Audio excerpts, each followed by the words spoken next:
So guys, जैसा कि मैं आपको बता चुका हूं कि मैं यहाँ पे 2008 के भी सेट शुरू कर चुका हूं और 2008 के सेट में हम लोग पहुंच चुके हैं यहाँ सेट नंबर 2 पर। उसका पार्ट 3 आज हम लोग करेंगे 71 से आगे की बात 100 तक। 71 में पहला चीज़ आपका आ रहा है पैसेज। कह रहा है कि in the American war of independence a petty officer and a party of soldiers were told to raise a heavy log. There were only a few men to do the work. The officer did nothing. He stood there and shouted loudly, giving orders. At that time, a stranger, not in uniform, came there on a horse. Hello, he said to the officer, why don't you help them to lift that log? एक officer आया बिना dress के, उसने उस police वाले से कहा कि आप इनकी मदद क्यों नहीं कर रहे हैं लोग उठाने में। Don't you know that I am an officer. उसने कहा क्या तुम्हें नहीं पता कि मैं एक ऑफिसर हूँ। Are you said the stranger. Stranger ने कहा क्या तुम एक ऑफिसर हो। He then got down and joined the man. He work till sweat. वो बेचारा नीचे उतरा और उसने उन लोगों को ज्वाइन किया जो काम कर रहे थे, और तब तक काम किया तो उसका पसीना नहीं आ गया।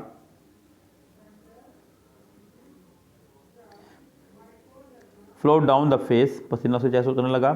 When the log had been raised and put into place, he turned to the officer and made him a low bow. Good day, Mr. Officer, he said next time, if you have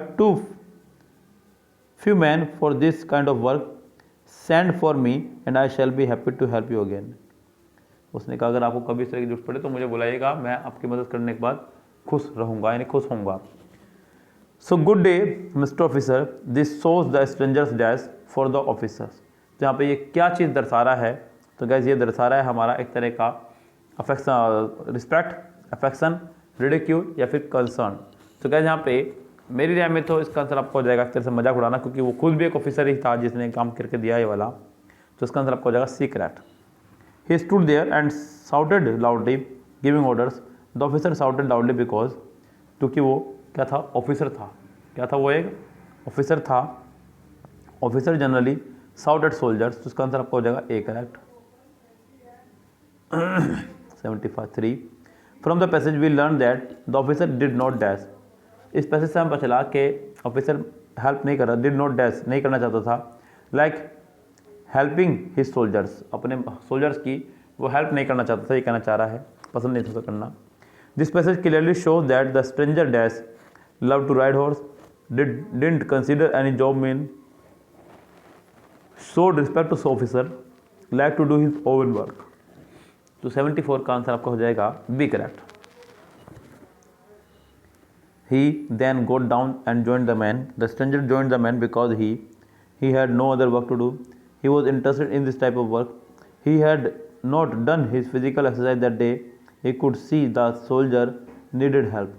क्योंकि उसको दिख रहा था कि soldiers को मदद की जरूरत है, इसलिए।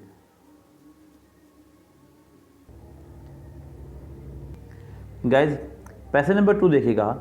कह रहे कि education reform must be given priority along with the economic reform. एक एजुकेशन रिफॉर्म मतलब सुधार। तो एजुकेशन को भी सुधार होना चाहिए इकोनॉमिक सुधार के साथ साथ। If both are pursued similarly the country will leap forward. अगर दोनों चीज़ों को साथ साथ लेकर चला जाए तो कंट्री जो है बहुत तेज़ी से आगे बढ़ सकती है। A policy announcement on these lines will be the best gift to the people in India's 15th year of independence. School education could be made compulsory. School की एजुकेशन जो है कंपलसरी कर देनी चाहिए। And free of cost in rural and semi urban areas and subsidise in urban and metropolitan areas. और कहाँ कहाँ free करनी चाहिए, रूरल एरिया में, सर्बन सेमी अर्बन एरिया में, और वहाँ उस एरिया में जहाँ पर सब्सिडाइज लोग रहते हैं। If this policy is pursued, Indians in the future will acquire perceptions of living and develop self-confidence with faith in their abilities, leading to character development. छोटा सा पैसेज था, देखते हैं यहाँ पर क्वेश्चंस क्या क्या दिए गए हैं। How should education reform be? Education reforms should be dash. Education reforms होनी चाहिए dash. Given priority along with economic reforms, based on economic reforms, pursued simultaneously. तो क्या यहाँ पे 76 का आंसर आपका हो जाएगा बी करेक्ट, क्योंकि ये लाइन आपके जिक्र है पैसेज में भी। How will the country leap forward? The country will leap forward if educational reforms are given priority. If economics जो नहीं, if education and economic reforms are proceeded all the above. तो 77 का जो प्रॉपर आंसर रहेगा वो है आपका C correct.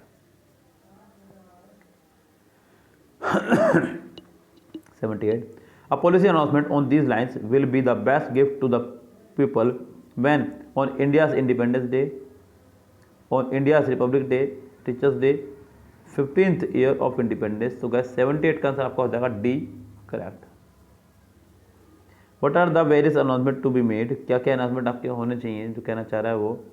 सो यहाँ पे free compulsory school education in rural, compulsory subsidized school education, compulsory subsidized school education in metropolitan area, या फिर all the above.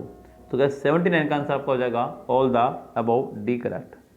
Give the meaning of the word perceptions as used in the passage.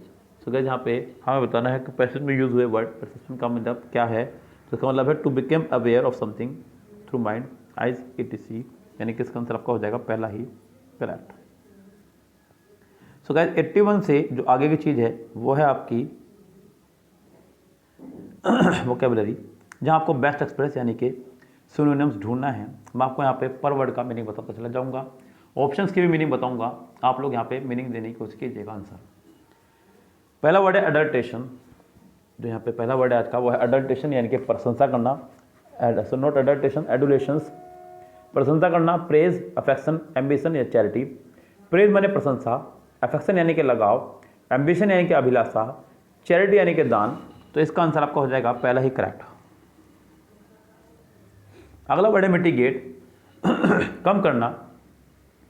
तो यहाँ पे reduce कम करना option में है, increase बढ़ाना, deceive धोखा देना, एक्सप्लेन क्लियर करना.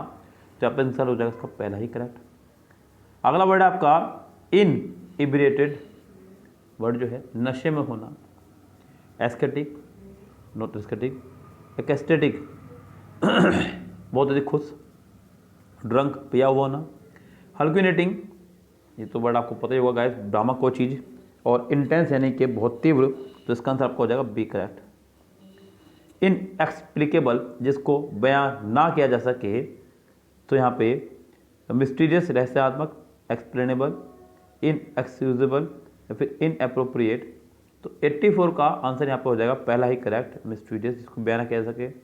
पेनासिया, एक ऐसी दवाई जो सभी मर्ज में काम करती हो, रामबाण इलाज. सो क्योर फॉर ऑल. तो यानी कि 85 का आंसर आपका हो जाएगा डी करेक्ट. 86 एनिग्मेटिक, पहेली पूछना. यस, एनिग्मेटिक यानी कि जटिल, पहेली नुमा.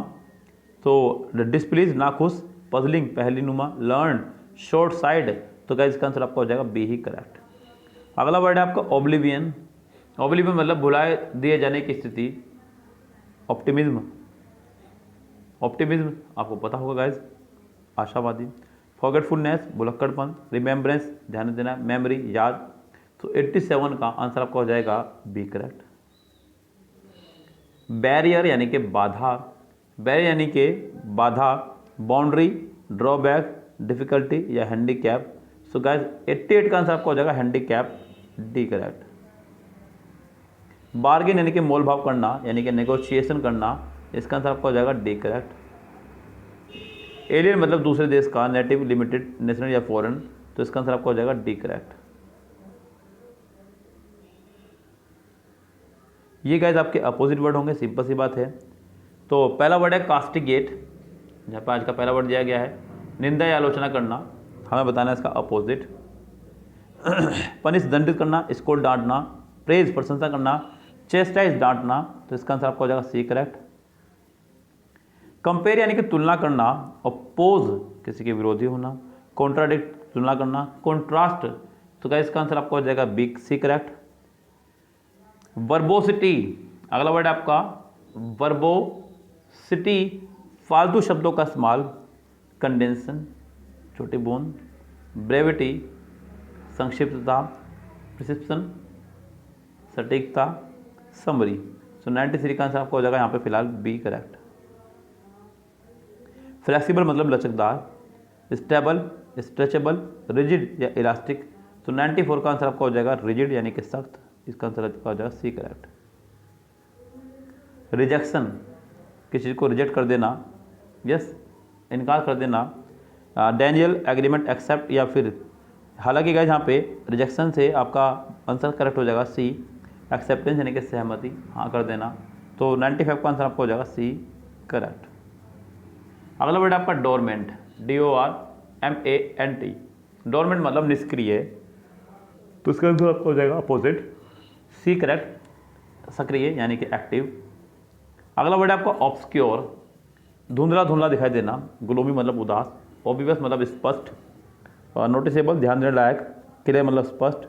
हालांकि 97 का आंसर आपका होगा डी करेक्ट।